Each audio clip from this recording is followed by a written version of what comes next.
Hello friends, मैं शंकर स्वागत करता हूं आपके अपने यूट्यूब चैनल शंकर एजुकेशन अड्डा में। दोस्तों, इस वीडियो में हम लोग देखने वाले हैं पॉपुलेशन ज्योग्राफी यानी जनसंख्या भूगोल। और हाँ, कुछ लोग कह रहे थे सर जी कि एमए फर्स्ट सेमेस्टर का बनाइए।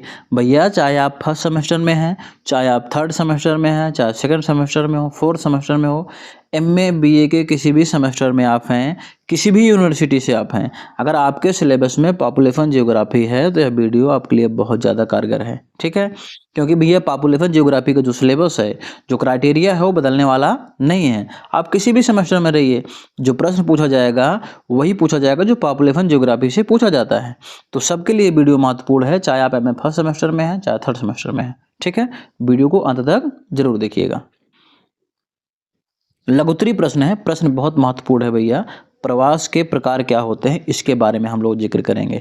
ठीक है, इससे पहले की वीडियो अगर देखना चाहते हैं तो डिस्क्रिप्शन में लिंक रहेगा, वहां जाकर के आप देख सकते हैं। चलते हैं आगे बढ़ते हैं देरी न करते हुए। देखिए, लिखा गया है प्रवास का वर्गीकरण ना, यानी प्रवास के प्रकार। तो प्रवास या देशांतरण का वर्गीकरण सामान्य रूप में जो होता है निम्न रूप से किया जा सकता है, निम्न प्रकार से किया जा सकता है। इससे पहले हम आगे बढ़ें, आपको यह बताना जरूरी हो जाता है कि भैया प्रवास होता क्या है। ठीक है, पहले प्रवास समझ लीजिए, फिर प्रवास का प्रकार आप समझ सकते हैं। प्रवास क्या होता है? मान लीजिए एक स्थान ए है और एक स्थान ए है। ठीक है ना, यहाँ पर कोई जन समूह जो है रह रहा है, कुछ लोग रह रहे हैं। वो लोग यहाँ इस स्थान को छोड़ करके जाकर के दूसरे स्थान पे क्या होते हैं भैया, बस जाते हैं, रहने लगते हैं। इसी प्रक्रिया को क्या बोलते हैं, क्या बोला जाता है? प्रवास बोला जाता है, या फिर जनसंख्या स्थानांतरण बोला जाता है, या फिर देशांतरण बोला जाता है। बात सब एक ही है ना। यानी किसी जन समुदाय द्वारा, किसी मानव या मानव समूह द्वारा किसी एक स्थान को छोड़ करके किसी दूसरे स्थान पर जाकर बसने की प्रक्रिया को, रहने की प्रक्रिया को हम क्या बोलते हैं भैया? प्रवास कहते हैं, या फिर जनसंख्या स्थानांतरण कहलाता है, या फिर देशांतरण कहते हैं। आई थिंक इतना आपको क्लियर हो गया होगा। ठीक है, तो लिखा गया है प्रवास या देशांतरण का वर्गीकरण जो है सामान्य रूप में निम्न रूप में किया जा सकता है, निम्न प्रकार से किया जा सकता है, या फिर आप दो प्रकार से कर सकते हो। ठीक है ना, पहला क्या है? आंतरिक प्रवास, ये प्रयास नहीं प्रवास है। ठीक है ना, क्या है? आंतरिक प्रवास। और दूसरा क्या है? अंतरराष्ट्रीय प्रवास। पहला क्या है? आंतरिक प्रवास, और दूसरा क्या है? अंतरराष्ट्रीय प्रवास। ठीक है ना, तब बात कर लेते हैं भैया, आपका जो आंतरिक प्रवास क्या होता है और अंतरराष्ट्रीय प्रवास क्या होते हैं, इनके बारे में अलग अलग चर्चा कर लेते हैं। देखिए भैया, आंतरिक प्रवास क्या होता है पहले समझ लो। ठीक है ना, मान लीजिए कोई एक देश है। ठीक है ना, एक बड़ा सा क्या है, एक राष्ट्र है, देश है। इस देश के अंदर ही, इस देश के भीतर ही आप अलग अलग स्थान पे जाकर के क्या होते हैं, बसते हैं। तो इस प्रकार के प्रवास को क्या कहा जाता है? आंतरिक प्रवास कहा जाता है।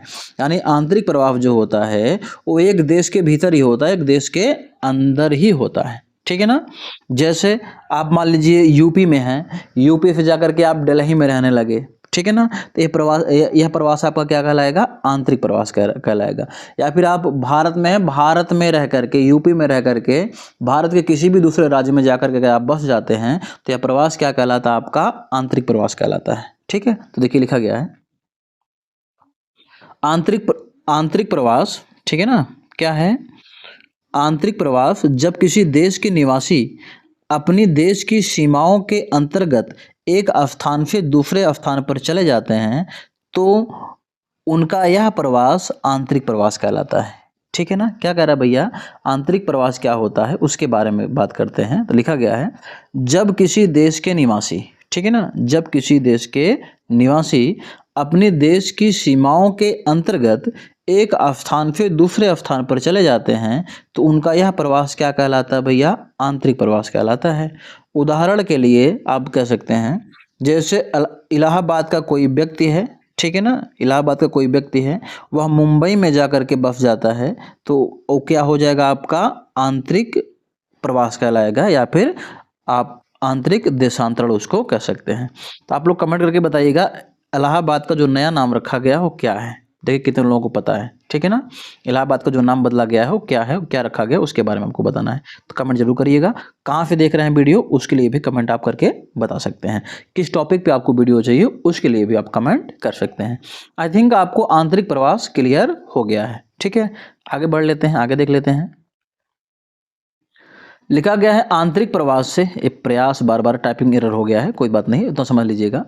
आंतरिक प्रवास का अध्ययन निम्न रूपों में आप कर सकते हैं। अगर आपको आंतरिक प्रवास पढ़ना है तो उसके अंतर्गत और भी चीज़ें होती हैं जिनका अध्ययन हम कर सकते हैं, जैसे वैवाहिक प्रवास होता है, ठीक है ना। अंतर प्रांतीय प्रवास, अंतर प्रांतीय प्रवास मतलब एक प्रांत के अंतर्गत ही जो आप प्रवास करते हैं वो होता है।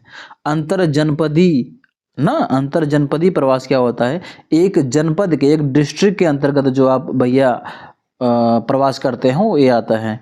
ग्राम शहर प्रवास हो गया, ठीक है ना।